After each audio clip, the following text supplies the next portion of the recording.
Good evening, everyone. My name is JustBinx, and tonight I'm going to tell you a little story. The Cloud by Circe's Spell. It began as a small cloud. No one knows how long it was there before it was noticed, as it looked so similar to all the others. Almost unnoticeable in size. The only way to distinguish it from the rest of what normally filled the sky was its unsettling lack of movement. The wind blew the white wisps as one would typically observe. However, this one stood eerily still. My family and I became aware of the anomaly with the rest of the world when it made international news. The scientific impossibility was reported directly above one of the Great Pyramids of Egypt. Being from a poverty-stricken small town, we didn't have the means to see it in person with the rest of the world. So our living room television showing us the 24-hour broadcasts had to do.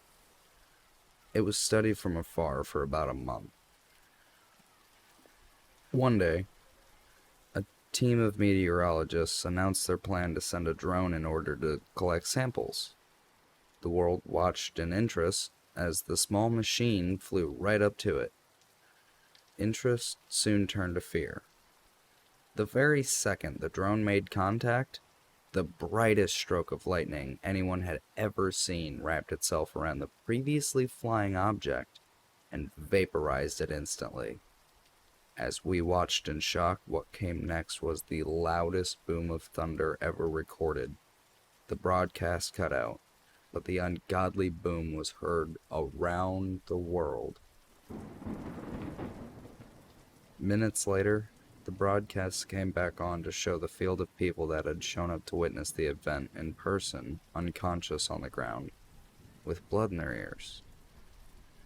They were all dead. The TV went fuzzy once more.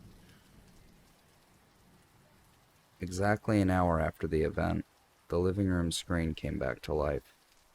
The small cloud was now doubled in size.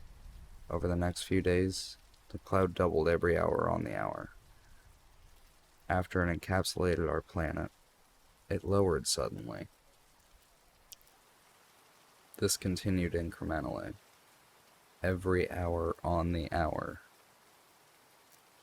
Remembering what had happened to the drone, everyone began to panic. The wealthy retreated to luxury bunkers, and the less well-off began to riot in the streets. My family began to dig our own bunker. I write to you from said bunker. We have one steel door to the outside world. It is sealed off, and we have a few months' worth of rations. I assume the cloud has reached the Earth's surface, as the deafening booms occurred every few minutes, and then every few seconds, with one final blinding light that leaked through our door, followed by the loudest boom of all that still has my ears ringing. I assume the only people that are still alive are those that can make it underground. But we live every day with the anxiety that the next could bring an eerily steady white mist that will fill the cracks of our door and surround our existence with one final flash and boom.